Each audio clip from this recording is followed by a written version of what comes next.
정말 충격적인 일이 벌어졌습니다. 미국 명문사립고 재학생들의 자퇴율이 급격히 증가하면서 주변 지역사회까지 퍼지는 등 미국 교육계가 발칵 뒤집어졌습니다. 그 이유는 미국 사회가 갖고 있는 절박한 현실이 담겨 있었습니다. 이 사건의 시작은 한 고등학생의 한국 수학여행에서 시작되었습니다. 도대체 한국 수학여행에서 무슨 일이 있었던 걸까요? 영상 시작 전에 좋아요와 구독 부탁드립니다. 그럼 사연 시작하겠습니다. 저는 조던 리처드슨입니다. 뉴욕 맨해튼의 명문 사립고등학교에 다니는 17살 여학생이죠. 제 인생은 단순했습니다. 좋은 대학에 가기 위해 공부하고 친구들과 놀고 주말엔 뉴욕의 활기찬 거리를 누비는 것, 그게 전부였어요. 적어도 그 한국 수학여행이 결정되기 전까지는요. 한국이라고 진심으로 농담하는 거죠. 헨슨 선생님, 졸업 수학여행 목적지 후보가 발표된 순간 교실은 순식간에 아수라장이 됐습니다. 선생님이 칠판에 프랑스, 일본, 한국이라고 쓰는 순간 모두의 시선이 한국이란 단어에 고정됐죠. 왜 하필 한국이에요? 거기서 뭘 본다는 거죠? 제가 먼저 소리쳤습니다. 북한과 붙어있는 그 작은 나라 말이에요. 뉴스에서 북한 얘기 나올 때만 언급되는 곳, 조던. 한국은 굉장히 발전된 나라야. 헨슨 선생님이 조용히 대답했어요. 하지만 저는 멈추지 않았습니다. 파리에는 에펠탑이 있고 도쿄는 세계적인 메트로폴리스잖아요. 한국엔 뭐가 있죠? 매운 음식, 이상한 팝송, 아니면 북한 군인들. 저만 그런 게 아니었어요. 교실 전체가 동의하는 분위기였습니다. 저는 파리의 루브르 박물관을 보고 싶어요. 제 친구 에밀리가 외쳤죠. 일본은 어때요? 애니메이션의 성지잖아요. 다른 친구가 제안했습니다. 한국어는 너무 어려워요. 아시아에 간다면 최소한 일본어는 몇 마디 할 줄 알지만 누군가 불평했죠. 우리 학교는 뉴욕 최고의 사립학교 중 하나입니다. 부모님들은 우리가 세계 시민으로 자라길 원하시죠. 하지만 그 세계란 보통 유럽이나 일본 같은 이미 친숙한 곳을 의미했어요. 한국, 그건 우리 세계 지도에서 그저 작은 점에 불과했습니다. 투표로 결정하겠습니다. 헨슨 선생님이 결국 말했어요. 당연히 프랑스나 일본이 이길 거라 생각했죠. 하루가 지나고 결과가 발표됐습니다. 믿을 수 없었어요. 한국이 30표, 프랑스 25표, 일본 20표로 우리는 한국으로 갑니다. 뭐라고요? 저는 자리에서 벌떡 일어났습니다. 누가 한국에 투표한 거죠? 알고 보니 한국계 학생들뿐만 아니라 K-팝 팬클럽 멤버들, 그리고 뜻밖에도 역사 매니아들이 한국에 투표했더군요. 게다가 몇몇 선생님들도 색다른 경험을 이유로 한국을 밀어붙였다고 합니다. 이건 내 인생 최악의 여행이 될 거야. 복도에서 친구들에게 투덜거렸죠. 애초에 왜 한국 같은 곳이 후보에 올랐는지 이해할 수 없어. 볼 게 뭐가 있다고. 집에 돌아와서도 화가 가라앉지 않았습니다. 부모님께 불평했죠. 프랑스나 일본으로 갔으면 인스타그램에 멋진 사진도 올릴 수 있었을 텐데 한국에서는 뭘 찍죠? 쌀밭이요? 조던, 편견을 갖지 마. 아빠가 신문을 내려놓으며 말씀하셨어요. 한국은 꽤 흥미로운 나라야. 정말요? 그럼 왜 한 번도 가본 적 없으세요? 저는 반박했습니다. 밤새 인터넷을 뒤져봤지만 서울을 빛내주는 랜드마크는 찾기 어려웠어요. 에펠탑처럼 웅장하거나 도쿄타워처럼 화려한 건 말이에요. 그저 현대적인 빌딩들과 쇼핑몰, 그리고 뭔가 이름을 읽기 어려운 궁전들 뿐이었죠. 두고 봐. 이건 정말 지루한 여행이 될 거야. 침대에 누워 중얼거렸습니다. 제 고집은 확고했고 마음은 이미 닫혀 있었죠. 14시간의 비행 끝에 도착한 인천국제공항. 피곤함에 절어있던 저는 무표정으로 입국장을 향해 걸었습니다. 어서 빨리 이 악몽 같은 여행이 끝나길 바라면서요. 와, 이게 공항이야? 제 옆에서 친구 소피아가 감탄했어요. 뭐가? 무심코 물었죠. 보이지 않아? 이 넓은 공간, 이 깨끗함, 이 조직력. 소피아의 말에 주변을 둘러봤습니다. 솔직히 놀랐어요. 인천공항은 제가 상상했던 것과는 완전히 달랐습니다. JFK 공항의 낡은 시설, 지저분한 화장실, 혼란스러운 입국 절차와는 비교할 수 없을 정도로 깔끔하고 조직적이었죠. 어서 오세요. 무엇을 도와드릴까요? 로봇이 영어로 말을 걸어왔습니다. 네, 로봇이요. 저기, 화장실이 어디죠? 당황한 채 물었어요. 로봇은 부드럽게 방향을 알려주었고 심지어 즐거운 한국 여행 되세요라며 인사까지 했습니다. 화장실은 또 어땠을까요? JFK에서는 상상도 할 수 없을 만큼 깨끗했어요. 변기 물을 내리면 자동으로 소독되는 시스템까지 있었죠. 공항은 좀 괜찮네. 친구들에게 건성으로 말했습니다. 근데 이거 하나 잘한다고 나라가 바뀌진 않지. 그러나 내심 당황스러웠어요. 공항 전체에 무료 와이파이가 터졌고 입국 심사는 자동화 시스템으로 5분 만에 끝났습니다. 뉴욕에서는 1시간도 넘게 줄 서는 게 일상인데 말이죠. 짐을 찾는 곳에서 또 한 번 놀랐습니다. 모든 가방이 정확히 컨베이어 벨트로 나왔고 분실된 짐은 단 하나도 없었어요. JFK에서는 항상 누군가 짐을 못 찾아 발을 동동 구르는 모습이 보이는데 말이죠. 이건 좀 신기하다. 속으로 생각했지만 표정은 여전히 무덤덤하게 유지했습니다. 공항에서 나와 버스에 탑승했을 때 또 다른 충격이 저를 기다리고 있었어요. 버스는 정확히 정시에 출발했고 내부는 마치 호텔 로비처럼 깨끗했습니다. 좌석마다 USB 충전 포트가 있었고 와이파이도 제공됐죠. 이게 진짜 버스야? 옆자리에 에밀리가 놀라서 물었어요. 아마 우리 같은 외국인들 위해 특별히 준비한 거겠지. 여전히 부정적인 시각을 유지하려 했습니다. 하지만 창밖으로 보이는 도시의 모습은 제 선입견을 서서히 무너뜨리기 시작했어요. 고층 빌딩들은 뉴욕의 그것과 비슷했지만 더 현대적이고 미래지향적인 디자인이었습니다. 거리는 믿을 수 없을 만큼 깨끗했고 사람들은 모두 바쁘게 움직이면서도 질서를 유지하고 있었죠. 이게 내가 알던 한국이 맞나? 생각이 꼬리를 물었습니다. 내 상상 속 한국은 북한과 붙어있는 작고 위험한 나라였는데 눈앞에 펼쳐진 현실은 완전히 달랐어요. 호텔에 도착해 짐을 풀며 제 마음에도 조금씩 변화가 일기 시작했습니다. 아직 겉으로는 인정하지 않았지만 내심 이 여행 생각보다 괜찮을지도 라는 생각이 들었죠. 오늘은 서울 시내를 탐험할 거예요. 가이드 김 선생님의 말에 저는 한숨을 내쉬었습니다. 아직도 이 여행이 지루할 거라 생각했거든요. 서울 지하철에 발을 들이는 순간 또 한 번 놀라지 않을 수 없었습니다. 뉴욕의 지하철은 어떤가요? 그래피티로 뒤덮인 객차, 이상한 냄새, 바닥에 버려진 쓰레기, 그리고 늘 누군가 소리를 지르고 있죠. 하지만 서울 지하철은 마치 다른 세계였어요.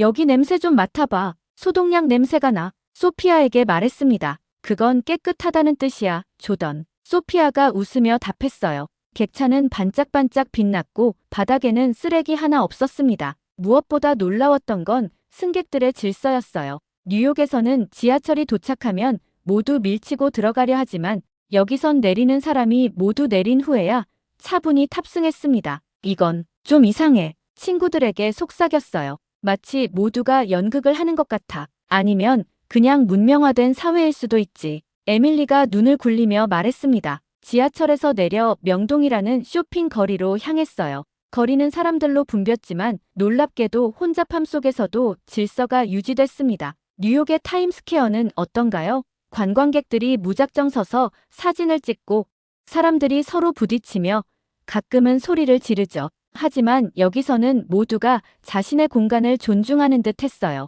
여기 거리엔 왜 쓰레기통이 없지?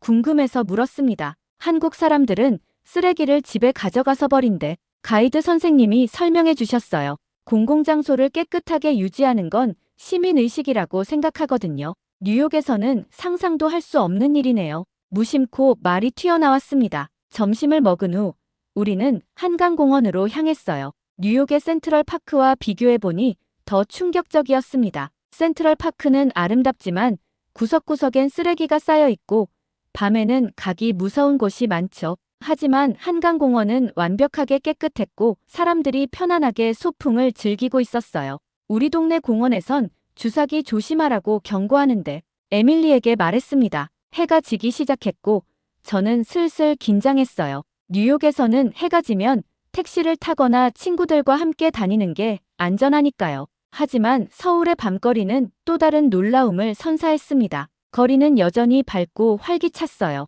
젊은 여성들이 혼자서 스마트폰을 보며 걷고 가족들이 아이들과 함께 늦은 시간에도 아이스크림을 먹으며 산책하고 있었죠. 여긴 밤이 무섭지 않네. 우리 동네에선 해지면 택시도 못 잡는데 놀라서 중얼거렸습니다. 가이드 선생님께 물었어요. 서울은 범죄율이 낮은가요? 뉴욕과 비교하면 정말 안전한 편이에요. 강력 범죄는 매우 드물고 길거리에서 소매치기 같은 것도 거의 없죠. 뉴욕에선 친구가 길에서 핸드폰을 도난당한 이야기가 일상인데 여기선 사람들이 카페에 스마트폰을 놓고 화장실에 다녀오기도 했습니다. 믿기 힘들었어요. 호텔로 돌아오는 길 뚱뚱해 보이는 고양이 한 마리가 편의점 앞에서 졸고 있었습니다. 뉴욕의 길고양이들은 대부분 말랐고 경계심이 강한데 이 고양이는 마치 집고양이처럼 편안해 보였어요.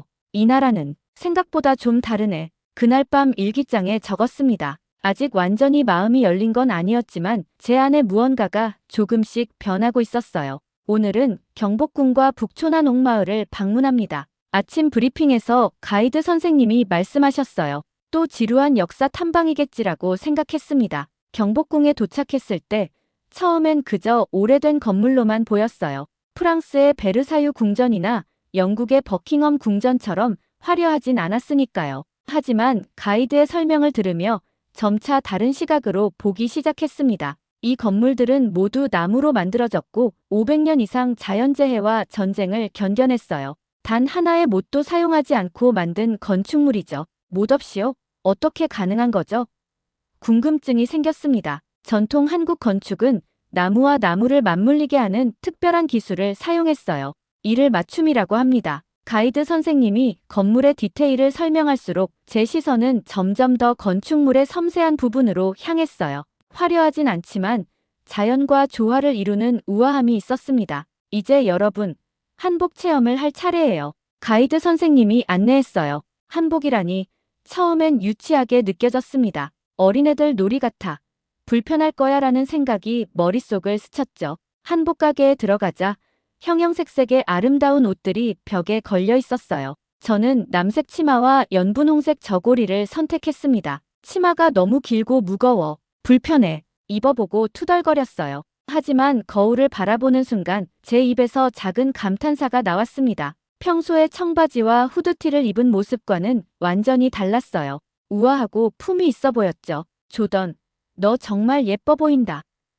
에밀리가 말했어요. 저도 모르게 미소가 번졌습니다. 저고리의 섬세한 자수, 치마의 아름다운 주름, 그 모든 것이 조화롭게 어우러졌어요. 처음으로 이 여행에서 진정한 즐거움을 느꼈습니다. 더 놀라웠던 건 우리뿐만이 아니라 전 세계에서 온 관광객들도 한복을 입고 궁궐을 거닐고 있다는 점이었어요. 프랑스인, 독일인, 심지어 아랍 국가에서 온 사람들까지 한복이 세계적으로도 인기가 있나 봐요. 그 가이드 선생님께 물었습니다. 최근 몇 년 사이에 한국 문화에 대한 관심이 크게 늘었어요. K-팝, K-드라마, 그리고 한복까지 한국의 아름다움을 세계가 주목하고 있죠. 북초나 옥마을로 이동하면서 현대적인 고층 빌딩 사이에 전통 가옥들이 고스란히 보존되어 있는 모습이 인상적이었어요. 뉴욕에서는 오래된 건물들이 대부분 철거되고 새 건물이 들어서는데 여기서는 과거와 현재가 공존하고 있었습니다. 한옥에 들어가 전통차를 마시는 체험도 했어요. 처음에는 그냥 차잖아라고 생각했지만 차를 마시는 과정 자체가 하나의 예술이었습니다. 조용히 차를 우려내고 향을 음미하고 천천히 마시는 과정이 묘하게 마음을 평온하게 만들었어요. 뉴욕에선 항상 서두르기만 했는데 차를 마시며 생각했습니다. 여기선 모든 것이 좀 더 여유롭게 느껴져. 해가 질 무렵 한복을 입은 채 사진을 찍었어요. 평소 인스타그램에 올리는 사진과는 다른 정말 특별한 순간을 담았습니다. 생각해보니 파리나 도쿄에서는 이런 경험을 할 수 없었을 거예요. 이 사진 정말 좋은 것 같아. 에밀리에게 보여주며 말했어요. 더 이상 이 여행은 최악이라는 생각이 들지 않았습니다. 오히려 매 순간이 새롭고 흥미로웠어요. 그날 밤 호텔 침대에 누워 생각했습니다. 한국에는 파리의 에펠탑 같은 랜드마크는 없을지 모르지만 그것보다 더 깊고 풍부한 무언가가 있는 것 같아. 오늘은 서울의 한 고등학교를 방문할 예정입니다. 가이드 선생님의 말에 저는 흥미가 생겼어요. 한국의 학생들은 어떨지 궁금했거든요. 학교에 도착하자 깔끔한 교복을 입은 학생들이 우리를 맞이했습니다. 그들의 영어 실력이 놀라웠어요. 뉴욕에서 외국어를 배우는 학생들보다 훨씬 유창했죠. 안녕하세요. 제 이름은 민지입니다. 오늘 여러분의 가이드가 되어드릴게요. 우리 또래로 보이는 여학생이 밝게 인사했어요. 학교 건물은 우리 학교보다 조금 작았지만 시설은 훨씬 현대적이었습니다. 각 교실에는 대형 스마트 스크린이 설치되어 있었고 복도에는 학생들의 작품이 전시되어 있었어요. 여러분, 이제 급식 시간입니다. 함께 점심을 먹어요. 민지가 안내했습니다. 급식실에 들어서자 제 입이 떡 벌어졌어요. 우리 학교 급식은 피자, 햄버거, 감자튀김 같은 패스트푸드가 대부분인데 이곳의 급식은 마치 레스토랑 음식 같았습니다. 이게 진짜 급식이야?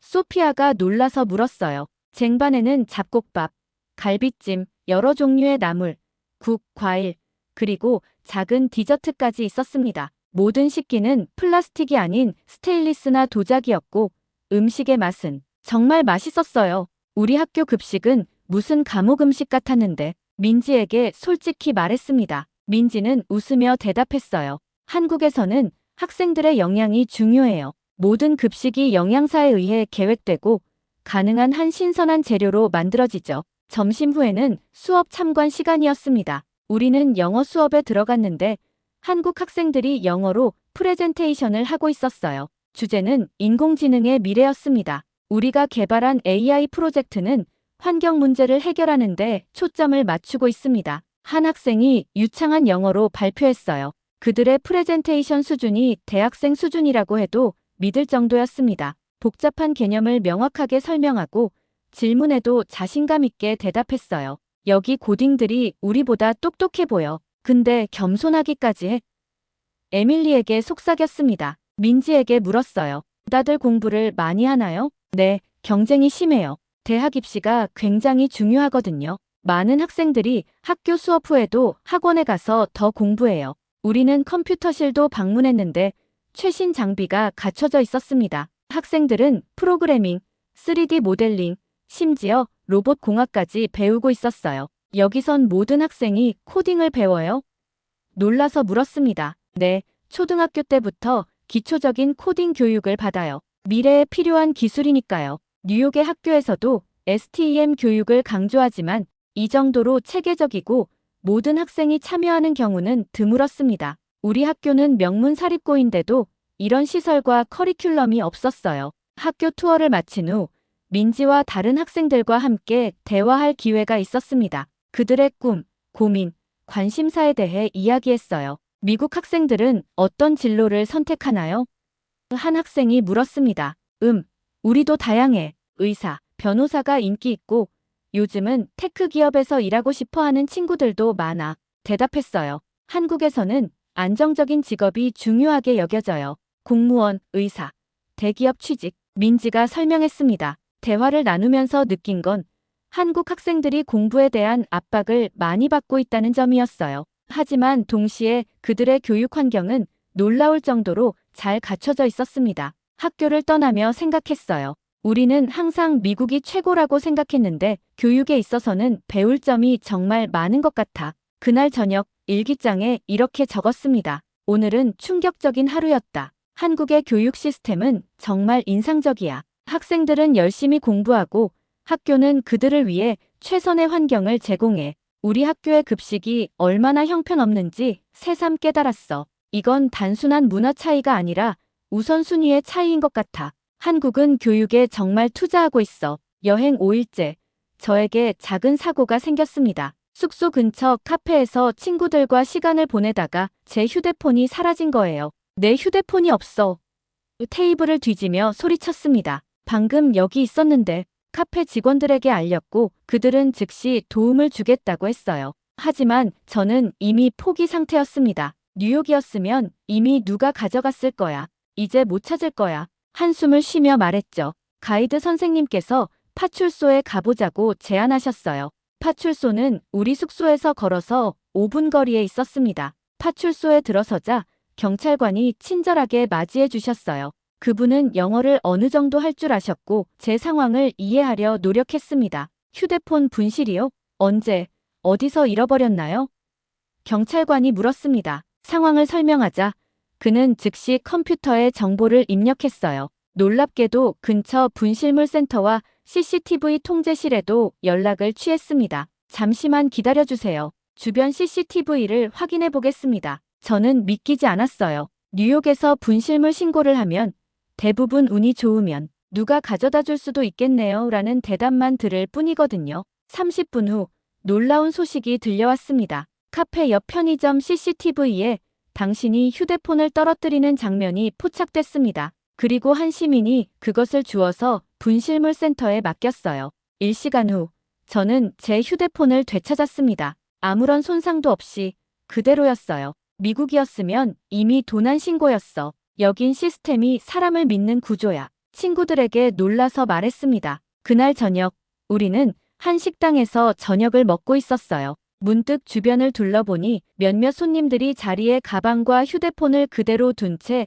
화장실에 다녀오고 있었습니다. 저기 봐, 아무도 자기 물건을 걱정하지 않아. 에밀리에게 속삭였어요. 뉴욕에서는 상상도 못할 일이야. 에밀리가 대답했습니다. 가이드 선생님께 물었어요. 한국은 정말 범죄율이 낮은가요? 네, 특히 절도 같은 경범죄가 매우 드뭅니다. 강력 범죄는 더욱 드물고요. 공공장소에 CCTV가 많고 시민의식도 높아요. 하지만 그렇다고 방심하진 마세요. 그제서야 깨달았습니다. 한국의 거리가 안전하게 느껴진 이유, 사람들이 밤에도 편안하게 돌아다니는 이유, 그리고 공공장소가 깨끗한 이유까지 이 모든 것이 연결되어 있었어요. 사회적 신뢰와 시스템이 이렇게 중요하구나 생각했습니다. 미국에서는 각자 도생이 너무 당연하게 여겨지는데 여기서는 공동체 의식이 살아있었어요. 그날 밤 저는 제 생각을 일기장에 적었습니다. 오늘 정말 특별한 경험을 했다. 내 휴대폰을 잃어버렸을 때 처음엔 절대 못 찾을 거라 생각했어. 하지만 한국의 시스템은 달랐어. 사람들은 서로를 믿고 제도는 그 믿음을 지원해. 이건 단순히 좋은 사람들의 문제가 아니라 사회 전체가 그런 방향으로 설계된 것 같아. 뉴욕으로 돌아가면 이런 것들이 그리워질 것 같다. 여행의 마지막 날, 한강공원에서 밤을 보내기로 했습니다. 가이드 선생님이 치킨과 라면을 사오셨고 우리는 강변에 돗자리를 펴고 앉았어요. 서울의 밤 풍경은 정말 아름다웠습니다. 한강 위로 비치는 도시의 불빛, 자전거를 타고 지나가는 사람들, 돗자리에 앉아 이야기를 나누는 가족들. 뉴욕의 센트럴 파크와는 전혀 다른 분위기였죠. 여기 치킨 맛이 왜 이렇게 특별해? 에밀리가 물었어요. 한국의 치킨은 세계적으로 유명해요. 특별한 양념과 조리법이 있거든요. 가이드 선생님이 자랑스럽게 설명해 주셨습니다. 치킨을 먹으며 지난 일주일을 되돌아봤어요. 처음엔 이 여행이 최악일 거라 생각했는데 지금은 정반대의 감정을 느끼고 있었습니다. 내가 여기 와서 제일 많이 한 말이 말도 안 돼야. 근데 이젠 말 되는 나라가 한국이라는 게 더 놀라워. 친구들에게 진심으로 고백했습니다. 처음엔 너 정말 한국 싫어했잖아. 소피아가 웃으며 말했어요. 인정해. 완전히 편견에 사로잡혀 있었어. 한국이 이렇게 발전된 나라일 줄 몰랐거든. 뉴욕에선 당연하다고 생각했던 많은 문제들이 여기선 해결되어 있더라. 마지막 밤이라는 생각에 가슴이 아팠습니다. 익숙해진 한국의 깨끗한 거리, 맛있는 음식, 안전한 환경. 이 모든 것을 내일이면 떠나야 한다니. 선생님, 한국처럼 모든 것이 잘 정돈된 나라는 어떻게 만들어진 거예요? 궁금해서 물었습니다. 한국은 1950년대만 해도 세계에서 가장 가난한 나라 중 하나였어요. 한국 전쟁 후에 모든 것이 파괴됐었죠. 하지만 60년 만에 세계 10위권의 경제대국이 됐습니다. 이건 국민들의 교육에 대한 열정과 더 나은 미래를 위한 헌신 덕분이에요. 그 말을 듣고 깊은 감동을 받았습니다. 불과 몇 세대 전에는 가난했던 나라가 이렇게 발전할 수 있다니 정말 놀라웠어요. 내가 정말 좁은 시각으로 세상을 봤구나. 스스로에게 속삭였습니다. 한강의 물결을 바라보며 뉴욕으로 돌아간 후의 삶에 대해 생각했어요. 같은 뉴욕인데 이제는 다르게 보일 것 같았습니다. 지하철의 더러움, 치안 문제, 비효율적인 시스템. 전에는 당연하게 받아들였던 것들이 이제는 의문으로 다가올 거예요. 한국에서의 일주일이 내 인생을 바꿨네. 별을 보며 중얼거렸습니다. 마지막 밤이라 그런지 모두가 감성적인 분위기였어요. 우리는 서로의 여행 경험을 나누고 가장 기억에 남는 순간들을 이야기했습니다. 나는 한복 입었을 때가 제일 좋았어. 에밀리가 말했어요. 난 학교 방문했을 때, 특히 그 급식, 소피아가 웃으며 대답했습니다. 나는 모든 순간이 특별했어. 진심으로 말했어요. 이 작은 나라에서 배운 것들이 너무 커. 그 밤, 한강의 별빛 아래서 우리는 미래에 대한 꿈을 나누었습니다. 저는 처음으로 뉴욕 밖의 세상에 대해 진지하게 생각하게 됐어요. 뉴욕으로 돌아온 지 일주일, 모든 것이 달라 보였습니다. 학교 급식은 더 형편없게 느껴졌고 지하철의 지연과 더러움은 더 참기 힘들었어요. 문득 한국의 깨끗하고 효율적인 시스템이 그리워졌습니다. 등교 첫날, 학교에서는 총기 사고 대비 훈련이 있었어요.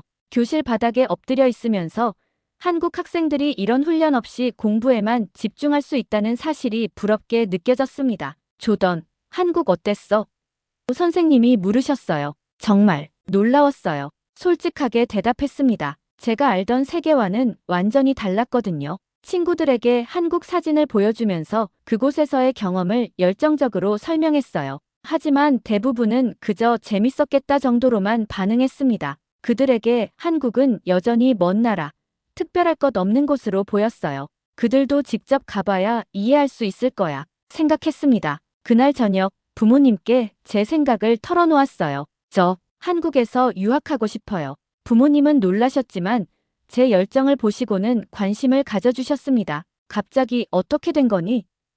아빠가 물으셨어요. 직접 경험해보니 한국의 교육 시스템이 정말 인상적이었어요. 학생들은 열심히 공부하고 시설은 최신식이고 특히 안전한 환경이 좋았어요. 하지만 언어 장벽이 있을 텐데 엄마가 걱정하셨습니다. 서울에는 국제학교가 많아요. 영어로 수업을 진행하면서 한국어도 배울 수 있대요. 가이드 선생님이 알려주셨어요. 몇 주 동안의 조사와 가족회의 끝에 저는 결정을 내렸습니다. 뉴욕 학교를 자퇴하고 서울의 국제학교로 전학하기로 했어요. 내가 확신한다면 우리도 지지할게. 부모님이 마침내 동의해 주셨습니다. 3달 후, 저는 서울로 돌아왔어요. 이번에는 단순한 관광객이 아닌 학생으로서요. 국제학교에서의 첫날은 긴장됐지만 동시에 흥분되기도 했습니다. 학교에는 전 세계에서 온 학생들이 있었고 한국 문화를 가르치는 특별 수업도 있었어요. 제가 좋아하는 건 무엇보다 안전한 환경이었습니다. 혼자서도 밤에 도서관에 다녀올 수 있다는 사실이 여전히 놀라웠어요. 유학생활 6개월 차, 저는 인스타그램에 제 경험을 공유하기 시작했습니다. 뉴욕 소녀의 서울 적응기라는 계정을 만들어서요. 놀랍게도 많은 사람들이 관심을 보였고 특히 미국 친구들이 질문을 많이 했어요. 작다고 무시했던 나라에서 난 더 넓은 세상을 배웠다. 1주년을 맞아 포스팅했습니다. 이젠 내가 두 세상을 잇는 사람이 되고 싶다. 한국어 실력도 점점 늘었고 이제는 간단한 대화가 가능해졌어요. 친구들도 많이 사귀었고 한국의 명절과 전통도 경험했습니다. 한국이 제 2번째 고향처럼 느껴지기 시작했어요. 대학 진학을 앞둔 지금 저는 국제관계학을 공부하고 싶습니다. 한국과 미국 사이의 가교 역할을 하고 싶어요. 제가 한때 가졌던 편견을 깨는 일에 기여하고 싶습니다. 가끔 뉴욕이 그립기도 하지만 후회는 없어요. 이 작은 나라에서 발견한 것들이 제 인생을 완전히 바꿔놓았으니까요. 때로는 가장 예상치 못한 곳에서 가장 큰 변화가 시작된다는 걸 배웠습니다. 내가 한국에 반할 줄은 정말 몰랐어. 오늘도 한강을 바라보며 생각했습니다. 하지만 이제는 다른 곳에서 살 수 없을 것 같아. 이것이 제 이야기입니다. 뉴욕에서 온 자기 확신에 찬 소녀가 편견을 깨고 작지만 강한 나라, 한국에서 새로운 꿈을 찾아가는 여정이죠. 여러분도 언젠가 한국을 방문하게 된다면 열린 마음으로 이 나라의 아름다움을 발견하시길 바랍니다. 저처럼 여러분의 인생도 바뀔지 모르니까요.